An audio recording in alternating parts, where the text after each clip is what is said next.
kale mukwano gwange ali ku mikutu gyaffe njagala okwaniriza webale kubeerawo. Njagala mu ngeri y'enjawulo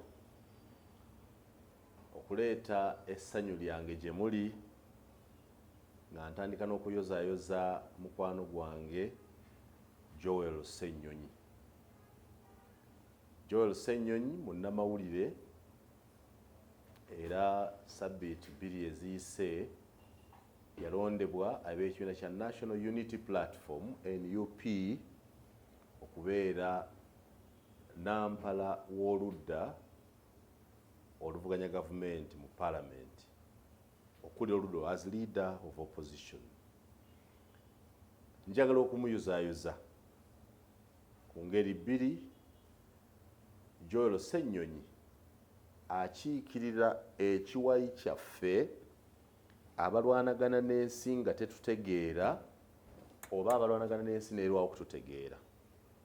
Joel Ssenyonyi nga munnamawulire yaliko ku UBC ate munnamawulire eyaliko ku NTV ate era ng'omuvubuka eyeesimbawo okukiikirira abavubuka mu Parliament ensi n'etamutegeera mu budde obwo. Alipresentinga essuubi lyaffe abalwanagana buli kiseera ensi okututegeera n'etatutegeera nti lumu ensi ekutegeera. Bangi abalaba Ssenyonyi mu biseera 2 abaamunyooma era bwe bakuwa obufaananyi bwe obw'ebiseera ebyo n'obugeraayo n'obufaananyi obw'olwaleero olabira ddala enjawulo ate n'olaba ne gyenvuddeyo omuntu atambudde nga struggle. Era mpulira abantu bangi gaga nti Ssenyonyi is proud and arrogant. Yes, he is. Ssenyonyi is proud and arrogant like all of us who are self-made. Ffenna abalwanaganye n'ensi okufuuka kye tuli bwe tubotola oba bwe tubaako ne we tutuuse ekyamazima tubeera arrogant. Ensonga tambula emirundi atera okugyogerako. Tubeera arrogant olw'ensonga obuwanguzi bwaffe tetubwebaliza muntu yenna okuggyako Katonda. Maama yafaayo nnyo, taata n'atulekako awo bwe bityo. Ffe ensi yatuleka ffenna nti abantu bye munyumya kati bino ebyammwe ebyaba planned kids tetwabifuna. Twanywa ku mululuuzo okujjanjaba omusujja, twakunya ku bbomba okujjanjaba ekifuba, twakunya ku ssere okujjanjaba amaaso nti bakutonyezeeko, twanywa ku mwetango n'ebirala twenyokeza okwanibulookinga ennyindo zaffe nga ssenyiga akudde. We did a lot of those dirty things. When I talk about the things this today, even my daughters tell me, but are they real? They don't believe. Babuuza dadi naawe oyagala nnyo okunyumya emboozi ebyo olimba tebabikkiriza. Ffe abaalwala ku nvunza ne batuyiwamu kaamulali. Ffe abaalya ku mmere ne tugiyita akamere. Ffe abaabeerawo ku mawolu nga bwe gaba tegannaggwamu ne bwe gaba ganaamala nnaku 3 tebafumba eyo kya mawulu mwegali. Ne mugalyayo ekyemisana ne mugalya olw'eggulu. Emmere eweddemu nedda jjajja oke tafumba nti mulimu ama ne mugalya ennaku 3. Bwe tubotola ne tutandika okulya ku pizza ne tulya ku mubiyita mutya omelette ne tulya ku biryani ne tulya ku mbweyo kya hot dog, tubeera arrogant because to us that is a celebration of our journey. Kale Ssenyonyi represents that class of strugglers who on their own making have made it, and I want to congratulate him very much okubanga atuuse watuuse. It gives us hope that maybe one day, one time, we'll also get an opportunity on different platforms to serve our country. Ssenyonyi also represents a transition ey'abannamawulire abafuuse bannabyabufuzi. Omanyi paalamenti eno ya Uganda ejjudde abantu bangi, naye profession esinze okusindikamu abantu ye y'abasomesa. Bagamba mulimu abasomesa bangi, former teachers, bassewungu n'abalala bemuwulira abafuuse bammemba ba paalamenti. Era otunula performance yaabwe n'olaba bwefaanana. Now, Ssenyonyi nga Ssemujjuŋŋanda, nga Boofonoopondo, nga Balinda Nabusaayi, nga Bakuriisa Obore n'abalala be bannamawulire abalina kye bafuuse mu public service. Ssenyonyi nga Bakaluba Mukasa, Ssenyonyi nga Sozi Kaddu Mukasa baali bannamawulire ab'erinnya, ne batransitioninga nga ba Moses Kasibante okuva mu journalism okujja mu politics okuweereza. The intention ky'oba otunuulira ekintu omuntu ky'abadde akola oba kye yasoma kimuyamba kitya okusaavinga eno gy'aba alaze. Mwenna mukkiriza nti Joel Ssenyonyi, now leader of opposition, ayogera bulungi. He is a good communicator because he comes from a background of communication. Ssemujjuŋŋanda bw'ayogera abanyumira because he plans what he's going to say and he plans what he wants the audience to receive and brings out that exactly. Why? Background ye yeyekinnamawulire is a communicator. It cannot be him to miscommunicate. N'abalala bwe batyo nga baweereza. So, ffe nga bannamawulire, first bannamawulire abakyagalimu abalina essuubi nti enkya tujja kusala okudda ku kirala, and second nga bannamawulire abalina kye tutuuseeko nga tuuse mu byobufuzi. Tusanyuka nnyo bwe tulabanga abantu nga Ssenyonyi nga batransitioninze okutuuka ku ekyo. I want to congratulate him okutuuka ku ddaala eryo. Bannamawulire bangi abagenze mu paalamenti bane badda mu byobufuzi tebakoze bulungi, batuswazizza. Abamu batuuse mu byobufuzi ne bavumbeera nga tomuwulirira ddala. Abamu bwe batuuse mu byobufuzi ne bakunama bye baavumanga nga bali eno ne babyembureesinga. Abamu bwe batuuse mu byobufuzi ne bakyayira ddala n'omulimu ogwabaleeta nga tebaagala nakweriraanya bannamawulire. Bangi ojja balaba era obamanyi. Tulina bannamawulire abaali bannamawulire ng'ate be bakulira ebikweketo by'okuwa bannamawulire n'okubaggyako kamera. Nti those guys are confused. Joel Ssenyonyi tali mu kategore eyo. Profession ye ayanguyira bannamawulire bonna abamwagala okumuggyako interviews. Atambula ku mikutu gy'ebyempuliziganya wonna. Kitegeeza akyawa ekitiibwa omulimu ogwamufuula kyali. Njagala okumwebaza ate n'okumuyozaayoza. So tulina abantu abali bannamawulire nga bwe batuuka mu bifo ebirungi batwefuulira, be basinga ate okubeera abalabe baffe.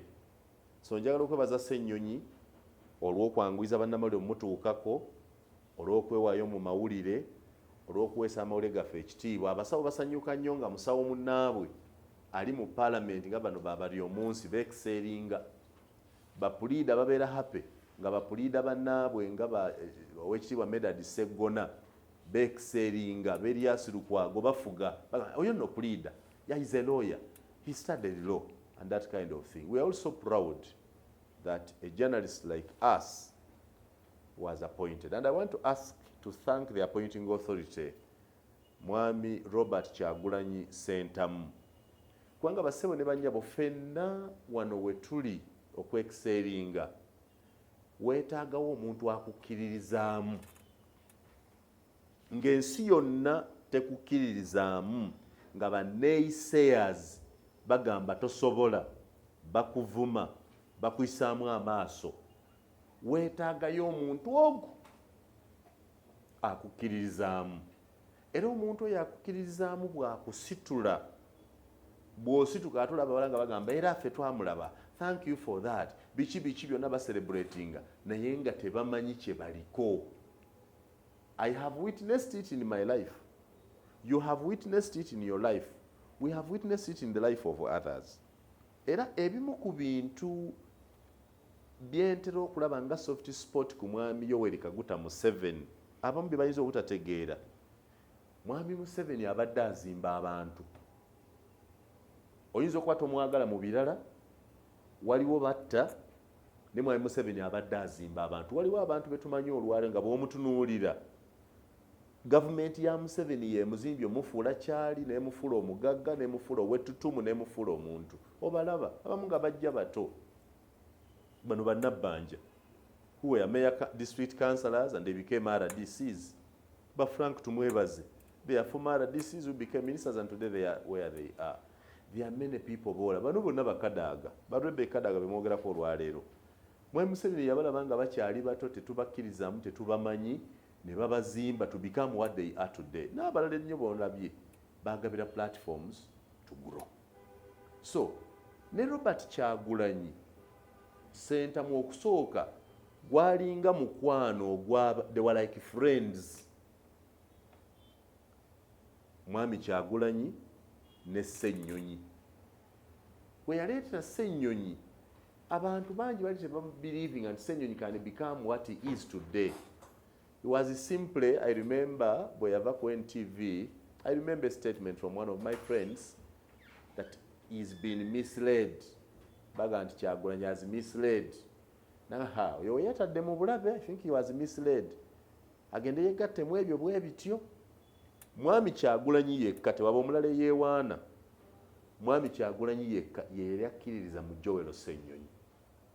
Kubanga tewali kuffe yamanya kiki Ssenyonyi ne Bobi Wine kye baayogerako, buli omu atuuka okumatiza munne.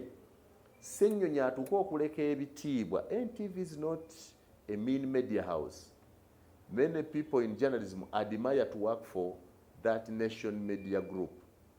Naye n'aleka omulimu ogwo n'agwerekereza, n'agenda yegatta ku kintu ekitaaliwo ekyali amorphous, people power, nga tekitegeerekeka. Muleke no gye mulaba kati abantu ne boogera, gye twasooka okubeeramu eyali eyaffenna nga tuzimba, nga teri n'amanyi gye kiraga, naye n'akifunamu confidence, n'aleka omulimu gwe, well paying job, n'agenda yegatta ku struggle. Era n'atandika okwambala akakoofiira akamyufu buli lunaku na buli wantu, n'agumira okukolokotebwa kwonna, all the criticism, n'asigala ng'omwogezi wa people power. That yawa people power a lot of credibility, because waliwo ebibiina bwewulira olusinga nkaayana nabyo, waliwo ebibiina nga bye bituzimba, nebayo ebibiina nga ffe tubizimba ng'ekibiina kitambulira ku linnya lyo before it can move on its own name.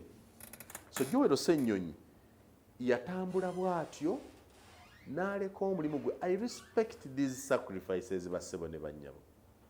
Ensonga lwaki mulanga nnyomba n'abantu ku mikutu kuno, bano abaakajja mu opposition abatuvuma obuvumi mbu simanyi baagunde bawandika ku mikutu ne batuvuma. They do not know the sacrifice. They do not respect what we have lost to become what it is today. They are those of us who said we are opposition. Nebuga nti nze nvuganya gavumenti ndi FDC mpaka nya Museveni. Ng'ebiseera mwe twakyogerera abantu bangi bali batya okukyogera nga balaba ng'ekiyinza n'okuvaako obutemu. Ne bazadde baffe n'emikwano gyaffe baatugambanga, Muyanga weesize ki? Muyanga okola ki ekyo? Maama ye nga mwana wange lwaki oyagala okundeetera ebizibu? Ebyo biki by'olimu? Sacrifice ezo ne tulema okufuna emirimu emisava mu gavumenti, ne tulema okufuna emirimu emisava mu bitongole by'obwa. So bassebo ne bannyabo, ebeera sacrifice nnene. Ebyo byonna bye twerekereza ne mu kugaano gwange muganda wange Joel Ssenyonyi bye yeerekereza, ne yeesiga Bobi Wine ng'abamu tebannamwesiga bamulaba ng'omuyimbi omudongo. mujjukira mu biseera ebyo ne Mwami Museveni yagamba mpulira mbu eriyo Kyagulanyi omuyimbi bino si byakuyimba. Museveni teyamanya nti gwagamba nti bino si byakuyimba agenda kugejja amufuukira akayinja mu ngatto amufuukire ekizibu agende naye mu kalupaka kati. So ne Museveni yanyooma Kyagulanyi n'abantu bangi banyooma Kyagulanyi. Neebaza Joel Ssenyonyi nti mu budde obwo yakkiririza mu Kyagulanyi kyokka ate ne Bobi Wine naye nakkiririza mu Ssenyonyi ne beekwata babiri to lead a struggle ebatuusiza we bali. Yensonga lwaki njagala okwebaza Kyagulanyi olw'okumentaringa Joel Ssenyonyi n'amwesiga n'amuwa political guidance n'amulaga constituency n'amubeererawo n'afuuka member wa parliament n'afuuka omuntu ow'omugaso. Olwaleero n'abaamunyooma bali happy nti Joel Ssenyonyi is the new leader of opposition. Ssenyonyi also represents that trust, that mentorship. Era kati Kyagulanyi bw'ava mu byobufuzi waliwo abantu betugamba nti oyo ali mu byobufuzi olw'okuba yazimbibwa Kyagulanyi. Nga bwe tulina abantu abali mu byobufuzi olwaleero kubanga bazimbibwa Dr. Paul Kawanga Ssemwogerere. Tulina abantu abali mu byobufuzi olwaleero nga bazimbibwa Ekitiibwa John Sebaana Kizito, rest in peace. Tulina abantu abali mu byobufuzi olwaleero nga bazimbibwa Kive Jinja, Bakintu Musoke, ba Cosmas Adiebo n'abalala. Tulina abantu abali mu byobufuzi by'olwaleero nga bazimbibwa Yoweri Kaguta Museveni. Ng'obudde we yabaleeta tewali yabakkiririzaamu, tewali yababelievinga. But over time nga babazimbye to become powerful, useful, notable members of society. They are quite many. Tulina bannabyabufuzi bangi abali ku platform ng'okubaawo kwabwe, their political growth is attributed to Dr. Kizza Besigye. You know them, I think, including Ssemujju Nganda.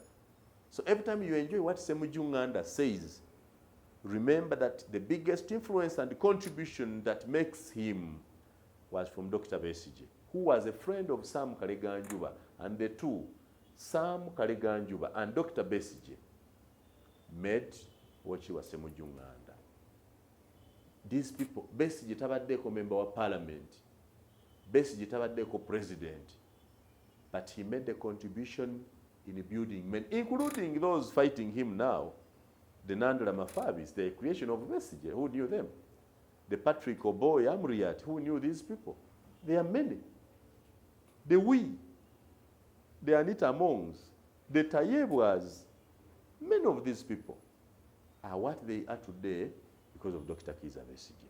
It is always good to pay tribute, to thank men and women who stand in and sacrifice their time and resources to build others, not to serve them, but to serve society. So we want to thank them. So, Joel Ssenyonyi represents that mentorship. And what is unique about these two, about Joel Ssenyonyi, is that while the Segoners, the Mwanga Chivumbis, were mentored by men who were older than them, they were mentored by old men, the Dr. Paulo Kawanga Ssemwogerere, the John Sebaana Kizitos, the late Patrick Musisa and others, bali bakadde ku baana bano. Kyagulanyi ne Ssenyonyi were both young men. Ng'olinga boleka abaana ewaka okuzannya abaana abato nti obalese awo bazannye naye ne buli omu n'akola munne ebintu ebyewunyisa ne bazimbagana. Twabikolanga nagakola emirimu, jjajja n'asanga nga buli mulimu gwonna ogukoze n'akwebaza kubanga omwana wa neighbor gw'ozannya naye yagamba tubikole. Twakolanga bwetyo nga mudduka ne tumukolera ebyewaabwe naye najja n'akuyamba ne mukola ebyewaffe. Jjajja n'asanga ng'eno ng'okoze bulungi n'alaba nga you have done an extraordinary type of organization ewaka nga n'oli aterezezza ewuwe.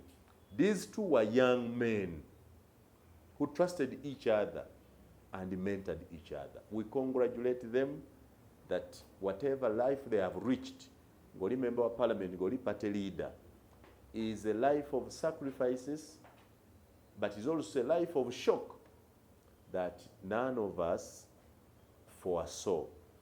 none of us expected would come where they are. We want to thank them. Now, comparing political character, Joel Ssenyonyi also represents a new breed of political leaders. He does not have in his history relations with the old regimes, with the old Musevenism, with the old DPism, with the old UPCism and the others. He is a new creation of political leadership that now starts with him, that we do not look at his mentors, historical mentors. Our children are looking at him as a mentor, as the role model, as a point of attraction and admiration. We want to thank, that's why I'm thanking Oweekitiibwa Robert Kyagulanyi Ssentamu, first for supporting him, 2 for trusting him, 3 for deploying him, Namutukuba as the face of the people power, then NUP, and 4 for helping him to become a member of parliament, and now 5 for putting him in charge of the opposition at a national level. Bwe batyo bwe bazimba abantu. Enjogera ya Ssenyonyi n'enneeyisa ya Bobi Wine byagalira ddala okufaanana, era enkyuka y'obulamu bwabwe erabikidde ddala bwe kyabatwala political offices. Bobi Wine n'akyuka, enviiri n'azikyusa, ennyambala n'ekyuka, kati musajja wa masuuti. Waga nti eriyo press conference oba olinda kulaba kasuuti kikaleeta. Ne Joel Ssenyonyi naye bw'atyo. Joel Ssenyonyi okuva edda yali muntu wa busuuti nga yatera okubeera mu masuuti wadde gaali nnyo ga mu kiyembe, kati ng'ali mu gayitale ga ttaki. But ye, unlike the others, naye olaba the way they have mentored each other, even their facial looks have changed, their presentations have changed, their appearances have changed, their grasp of political issues and national issues and governance issues has changed. I believe that Mr. Robert Kyagulanyi understands politics very well and understands governance actually better than what he's doing. What he's doing is acting, doing what is suitable for that time. But deep inside his heart, he understands governance and its intricacies. He understands public life more than he did before, but he knows that the times call, different times call for different people and different methods. The method he's using may only be temporary and suiting for the time, but deep inside him, he knows how hard governance is and what is supposed to be done. I want to thank him. So, nziramu okujjukiza nti Joel Ssenyonyi mutunulira nga representative, nga amakungula, nga output ey'omulembe gw'abannabyabufuzi abato ate omulembe gw'abannabyabufuzi omupya. Akalega nti Dr. Semogere yaŋŋamba bw'ati, abo be baseggona, be bakivumbi, be bannambooze. Ssenyonyi tali mu kategore eyo, ali mu kategore yaffe bakwebeereramu, beeronda bokka, ne beezimba bokka, ne beetunda bokka, ne beesimba bokka, ne beemeza bokka, beekungula bokka. That's a new breed of leaders. And their look at things is different. It lacks the historical stories of, this is how we used to do it. I can tell you that they have actually defied all the known order. Ebyobufuzi bwa mwami Bobi Wine bimenyawo enkola zonna n'endagiriro zonna n'enteekateeka zonna ezimanyiddwa mu byobufuzi era empandiike mu bitabo. De Kyagulanyi beemeza bokka, beezimbye bokka, beekuzizza bokka, beekungudde bokka. That's why I am happy that wabaawo bw'oba the reason why mpakanya nnyo abantu abaagala okuwabya owekitiibwa Bobi Wine oba abamuvuma oba abamunyooma nti waliwo ebintu ebimulimu bye tasobola kulaba nga weetaaga omuntu obikulaga. Omuntu yenna, omwana omuto bw'aba ayiga okutambula, ne twagala ayiga okutambula, wabaawo amukwatako. Ne bw'omukwata osooka n'omunyweza emikono gyonna, n'ogenda ng'ova mu kibatu kye n'okwata ku bugalo buno, ekivaamu n'obanga ate obugalo asobole okwetengerera. Omuzimba bulungi, tomuleka bulesi kwekubawo. That's what Owekitiibwa Kyagulanyi has done for Joel Ssenyonyi. Nti tuba kuva mu kalulu ka 2021 Kyagulanyi n'aleeta Ssenyonyi to be leader of opposition. Yandibadde amumye chansi y'okubaako amukwatako ayavulireko. But by okumuleka emyaka 2 n'ekitundu nga Mpuuga afuga, kiwadde Ssenyonyi omukisa to observe, to draw lessons. N'abanga gwagenda akwatako mpola n'ata ekibatu n'akwata obugalo n'amuta yeetengere, bw'abanga agwa n'abanga amukwata paka lwamuteera ddala. Abantu bangi baali bateebera bw'anajjawo Mpuuga n'aba akoze ensobi. There were such statements. Naye bwe yaleeta omuntu gwe baali tebasuubira, kubanga erinnya lya Ssenyonyi teryayogerwamu mu bantu be baali batubalira nti be bajja. Baatubaliranga Sseggona, baatubaliranga Nambooze, baatubaliranga Muwanga Kivumbi, baabalanga balala. Ssenyonyi came as a surprise, but he came at a time. Yes, it is tenable. Kitambula kirabika bulungi. Ssenyonyi ye mwana azaaliddwa opposition y'empya etaliimu bano babeesigye abaalwana okuva edda ng'ebyobufuzi bya Besigye birimu ne Museveni, biviira ddala eri yaliko ne mu gavumenti z'Obote n'Amini, ebyakakyo kano. He is the right leader for this time because he is a product of this time. He is a child of this time. He is a child of political odds. Ekintu ekyafuula Kyagulanyi munnabyabufuzi ku level kwali tewali ayinza kugamba nti yakitegeera nti bali abedda.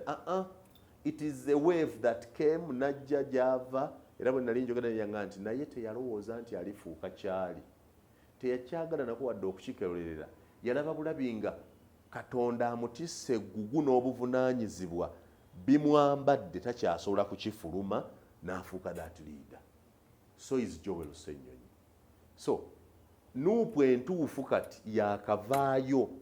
NUP yenoga nti akati naffe abaana baffe bakuze, kitwale ng'omuzadde yafa n'alekera munywanyi waba muliraanwa wo obusika nti munnange ogira onkuumira ebintu byange, abaana bange bwe balikula oli bibakwasa. Ssenyonyi kati ye mwana w'omufu omutuufu asaanira obusika bwa kitaawe, si bano abaaliwo, kubanga mwami Mpuuga mulimu politics owaaba Ssemwogerere, mulimu politics owaaba Besigye, kuba yali mukwano gwa Besigye nnyo, mulimu oyo, bano nga bali ku birala. Therefore, it's time okumuwa omukisa to now prove what can the real kids of NUP, those born, bred and nurtured by it, do. Is an epitome of the new hope of young people, the strugglers, that when you struggle but remain true to path, you can become something. Is the testimony of mutual trust and total trust. That the trust that Kyagulanyi had in him and Ssenyonyi's resolve to keep that trust is the reason he is our new leader of opposition. I want to congratulate him. I know for sure that Mathias Mpuuga, in terms of political network, in the number of political connections, is better than Joel Ssenyonyi. Because of the historism I've told you.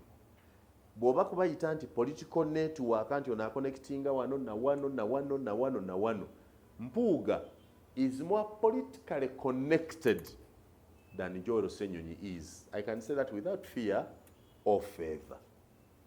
But Ssenyonyi is more acceptable is more representative, is a more acceptable face of the struggle than Mpuuga. Nyinza okuba nga sitegeerekese, abantegedde mutegedde, abatategedde bajja kuvuma, because that's the response they give.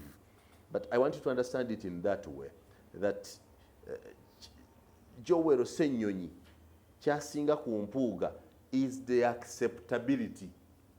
He has a high degree of acceptability among the youth, a high degree of acceptability among the middle-aged, a high degree of believability and acceptability among the new forces of the new advocates of change, the new generation, actually in the what we would call the generational leadership. Talina buwakatirwa, talina bikoligo, talina migugu. Giri egy'emabega eri omanyi nze gundi yaŋŋamba bw'ati egyo gy'omanyi ffe Ssemwogere yatusomesa bw'ati, gy'omanyi ffe Obote yali tannagenda yatugamba bw'ati. He's totally a new creation. So he has more degree of acceptability and believability in the current regime, in the current system, than Mathias Mpuuga. But Mathias Mpuuga, in his talk, has more political connections, more political networks than Ssenyonyi today. That's not to mean that Ssenyonyi will not make. Ssenyonyi is now at the platform to cultivate those political networks and be better than any politicians. But for now, I want to thank him. Let me start with the president. I want to thank Robert Kyagulanyi for giving Joel Ssenyonyi an opportunity and for trusting us, because ngensi yonna edawutinga Kyagulanyi sentamu ffe bannamawulire twamulemerako ne tumuwandiika ne tumupromotinga ne tumunoonya ne tumuwa kyali.